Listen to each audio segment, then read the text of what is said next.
Et bien maintenant, je vais demander aux auteurs qui sont présents depuis une semaine avec nous de venir me rejoindre ici à la tribune et je vais les appeler. Je vais appeler Zena Abirached, je vais appeler Takayo Akiyama, je vais appeler Martès Bathory, Moulinex et Alban Guillemois à venir me rejoindre à cette tribune. Et comme nous mettons donc les dessinateurs BD au cœur de cette manifestation, eh bien, je vais leur demander, ça va être peut-être un exercice un peu difficile, mais je vais un peu les questionner, donc de présenter leur travail et de vous dire pourquoi ils ont accepté notre invitation, pourquoi ils ont pris ce pari, car c'est effectivement une initiative originale que nous défendons depuis maintenant 2 ans, celle de faire sortir les dessinateurs de leur format habituel, celui de la planche, celui de la case et de la bulle, et de leur donner du volume, de la 3D. Donc la première opération Cube avait été présentée l'année dernière dans la galerie Zola. C'est la seconde année donc, que nous accueillons ces auteurs en résidence. Justement, j'ai pas pu refuser en fait. C'était trop tentant justement de sortir de la case et de la page et voilà, d'intervenir sur un espace. Moi, j'ai pas du tout l'habitude de travailler en volume et même dans mes bandes dessinées, finalement, mon dessin est assez plat.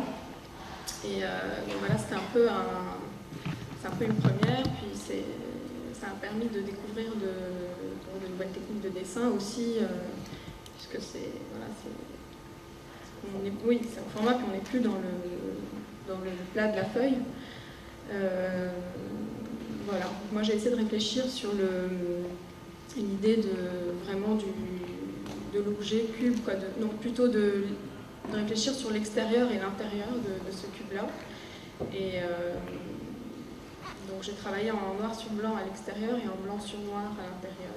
Bon, je vais pas tout raconter, vous verrez ça plus tard, puis quand ce sera prêt. C'est un peu mon cheval de bataille, j'essaye de tisser, mais comme beaucoup d'autres, et en particulier mon camarade de Moulinex, de tisser des liens entre les arts, voilà. C'est vrai que moi j'aime pas quand on dit BD, c'est vrai que j'aime bien la bande dessinée, je trouve que c'est une forme tout à fait noble de littérature en fait, voilà. Moi je pense que c'est de la littérature. Et je trouve que c'est un peu mon boulot et d'essayer de tisser des liens entre les différentes formes d'art que j'ai pratiquées. Et la bande dessinée, c'est aussi un de ceux dans lequel moi je me sens le mieux. Voilà. En fait, j'ai développé toute une thématique autour de la prise du pouvoir des cochons. Parce que quand j'étais gamin, j'étais un grand amateur de la ferme des animaux et de toute la littérature d'Orwell. Et bon, voilà, la ferme des animaux, c'est une nouvelle courte qui finit mal pour eux. Et moi, j'ai fait une continuation qui est peut-être moins heureuse pour nous, mais plus pour les cochons. Mon idée, c'est de parler aux gens d'une façon ou d'une autre. Donc, au moment où j'ai fait la bande dessinée, moi, je m'en suis éloigné. Et maintenant, je fais pas mal de choses qui sont autour de ça, mais ça reste toujours du message. C'est pour dire qu'on n'est pas seul et que à partir du moment qu'il y a quelqu'un qui écrit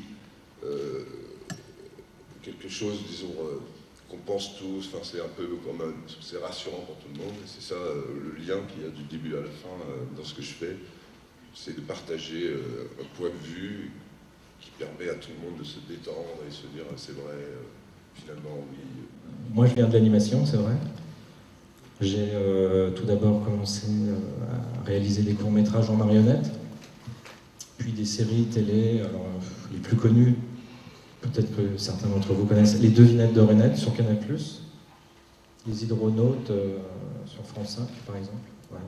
Ça c'est la partie animation. Et la BD, j'ai commencé la BD très tard, en 2006, avec un album qui s'appelle Louis et Lune. Et j'ai enchaîné après Moi, ce qui m'intéresse, c'est pas forcément une démarche intellectuelle, malgré que j'ai quand même été l'assistant de Pierre Sorin, qui est un artiste contemporain assez connu. Moi, ce qui m'intéresse, c'est le rêve, faire voyager les gens dans des mondes extraordinaires, un peu comme Méliès. Je me vois plutôt comme un magicien, Il y a du un réalisateur, un phénomène de mode aux États-Unis et dans les pays anglo-saxons, de steampunk. En fait, c'est le futur antérieur. C'est-à-dire c'est la vision du futur qu'avaient nos arrière-grands-parents, en fait, avec des carrosses à ailes de chauve-souris, etc. Donc tous ces éléments, tous ces objets, on les retrouve dans mon univers. Bonjour. Désolé, je n'ai pas parlé français, but I sometimes pretend to understand. So yeah, my comic is kind of culture mix. The Asian Violet, I work in a pop kind of English environment, but I'm Japanese and I publish in France, so it's quite interesting. So it's like kind of nowhere land. Est-ce que tout le monde comprend l'anglais? Je vais essayer de traduire, mais ça va être approximatif. Donc il s'agit de l'histoire de Daisy et Violet, qui sont deux sœurs siamoises, qui travaillent dans un pub. C'est un pub anglais, mais comme elle est japonaise, comme Takayo est japonaise et que l'histoire est publiée en France, ça fait un drôle de mix. Et en fait, ça peut être... elle vit en Angleterre, effectivement. Donc ça peut être le pub peut être anywhere. Oui, donc ça peut être le pub peut être n'importe où. En fait. The cube idea is really interesting because I never saw the pub environment. It's never be like a life size. So when I drew in a Daisy and Violet, I never knew that big.